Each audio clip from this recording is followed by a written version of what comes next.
اور یہ دوسروں کو بھی اس قرآن سے روکتے ہیں اور خود بھی اس سے دور رہتے ہیں، اور اس طرح وہ اپنی جانوں کے سوا کسی اور کو ہلاکت میں نہیں ڈال رہے، لیکن ان کو احساس نہیں ہے۔ اور بڑا ہولناک نظارہ ہوگا اگر تم وہ وقت دیکھو جب ان کو دوزخ پر کھڑا کیا جائے گا اور یہ کہیں گے، اے کاش ہمیں واپس دنیا میں بھیج دیا جائے تاکہ اس بار ہم اپنے پروردگار کی نشانیوں کو نہ جھٹلائیں اور ہمارا شمار مومنوں میں ہو جائے۔ حالانکہ ان کی یہ آرزو بھی سچی نہ ہوگی، بلکہ دراصل وہ چیز یعنی آخرت ان کے سامنے کھل کر آ چکی ہوگی جس سے وہ پہلے چھپایا کرتے تھے، اس لیے مجبوراً یہ دعویٰ کریں گے، ورنہ اگر ان کو واقعی واپس بھیجا جائے تو یہ دوبارہ وہی کچھ کریں گے جس سے ان کو روکا گیا ہے، اور یقین جانو یہ پکے جھوٹے ہیں۔ یہ تو یوں کہتے ہیں کہ جو کچھ ہے بس یہی دنیاوی زندگی ہے اور ہم مر کر دوبارہ زندہ نہیں کیے جائیں گے۔ اور اگر تم وہ وقت دیکھو جب یہ اپنے رب کے سامنے کھڑے کیے جائیں گے تو وہ کہے گا، کیا یہ دوسری زندگی حق نہیں ہے؟ وہ کہیں گے، بے شک ہمارے رب کی قسم۔ اللہ کہے گا، تو پھر چکھو عذاب کا مزہ، کیونکہ تم کفر کیا کرتے تھے۔ حقیقت یہ ہے کہ بڑے خسارے میں ہیں وہ لوگ جنہوں نے اللہ سے جا ملنے کو جھٹلایا ہے، یہاں تک کہ جب قیامت اچانک ان کے سامنے آ کھڑی ہوگی تو وہ کہیں گے، ہائے افسوس کہ ہم نے اس قیامت کے بارے میں بڑی کوتاہی کی۔ اور وہ اس وقت اپنی پیٹھوں پر اپنے گناہوں کا بوجھ لدے ہوئے ہوں گے، لہٰذا خبردار رہو کہ بہت برا بوجھ ہے جو یہ لوگ اٹھا رہے ہیں، اور دنیاوی زندگی تو ایک کھیل تماشے کے سوا کچھ نہیں۔ اور یقین جانو کہ جو لوگ تقوی اختیار کرتے ہیں ان کے لیے آخرت والا گھر کہیں زیادہ بہتر ہے۔ تو کیا اتنی سی بات تمہاری عقل میں نہیں آتی؟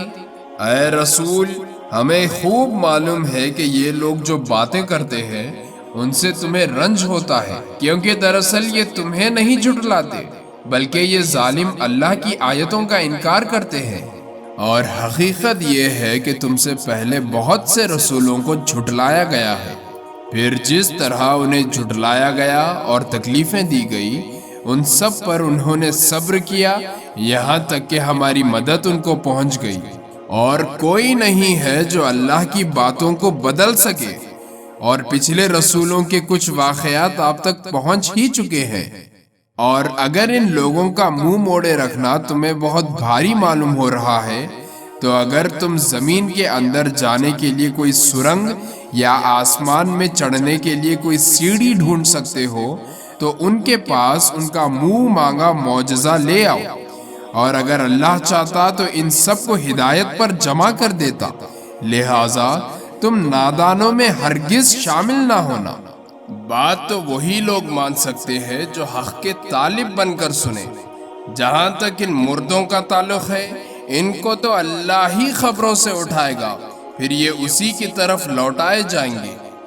یہ لوگ کہتے ہیں کہ اگر یہ نبی ہے تو ان پر ان کے پروردگار کی طرف سے کوئی نشانی کیوں نہیں اتاری گئی؟ تم ان سے کہو کہ اللہ بے شک اس بات پر قادر ہے کہ کوئی نشانی نازل کر دے، لیکن ان میں سے اکثر لوگ اس کا انجام نہیں جانتے۔ اور زمین میں جتنے جانور چلتے ہیں اور جتنے پرندے اپنے پروں سے اڑتے ہیں وہ سب مخلوقات کی تم جیسی ہی سماج ہے۔ ہم نے کتاب یعنی لوح محفوظ میں کوئی کسر نہیں چھوڑی ہے، پھر ان سب کو جمع کر کے ان کے پروردگار کی طرف لے جایا جائے گا۔ اور جن لوگوں نے ہماری آیتوں کو جھٹلایا ہے وہ اندھیروں میں بھٹکتے بھٹکتے بہرے اور گونگے ہو چکے ہیں۔ اللہ جسے چاہتا ہے اس کی حد درمی کی وجہ سے گمراہی میں ڈال دیتا ہے، اور جسے چاہتا ہے سیدھی راہ پر لگا دیتا ہے۔ ان کافروں سے کہو کہ اگر تم سچے ہو تو ذرا یہ بتاؤ کہ اگر تم پر اللہ کا عذاب آ جائے یا تم پر قیامت ٹوٹ پڑے تو کیا اللہ کے سوا کسی اور کو پکارو گے؟ بلکہ اسی کو پکارو گے، پھر جس پریشانی کے لیے تم نے اسے پکارا ہے اگر وہ چاہے گا تو اسے دور کر دے گا، اور جن دیوتاؤں کو تم اللہ کے ساتھ شریک ٹھہراتے ہو اس وقت ان کو بھول جاؤ گے۔ اور اے پیغمبر، تم سے پہلے ہم نے بہت سی قوموں کے پاس پیغمبر بھیجے، پھر ہم نے ان کی نافرمانی کی بنا پر انہیں سختیوں اور تکلیفوں میں گرفتار کیا تاکہ وہ عاجزی کریں اور ہمارے سامنے گڑ گڑائیں اور ہم معاف کریں۔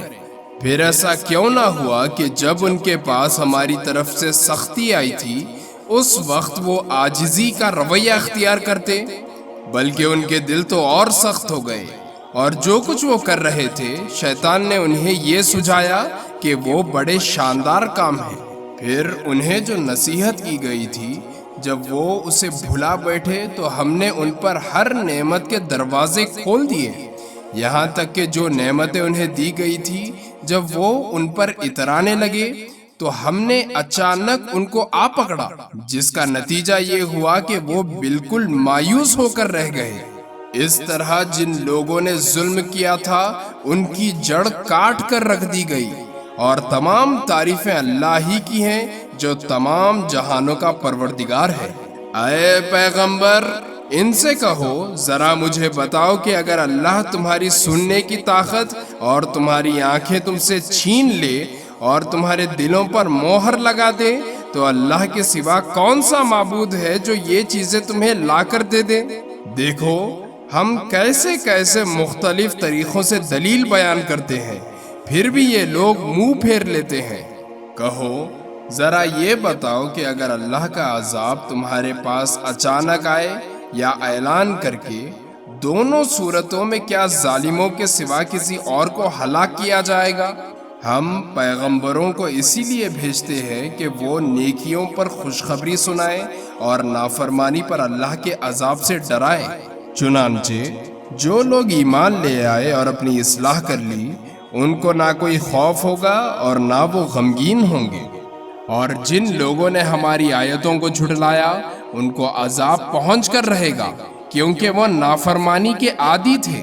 اے پیغمبر، ان سے کہو میں تم سے یہ نہیں کہتا کہ میرے پاس اللہ کے خزانے ہیں، اور نہ میں غیب کا پورا علم رکھتا ہوں، اور نہ میں تم سے یہ کہتا ہوں کہ میں فرشتہ ہوں۔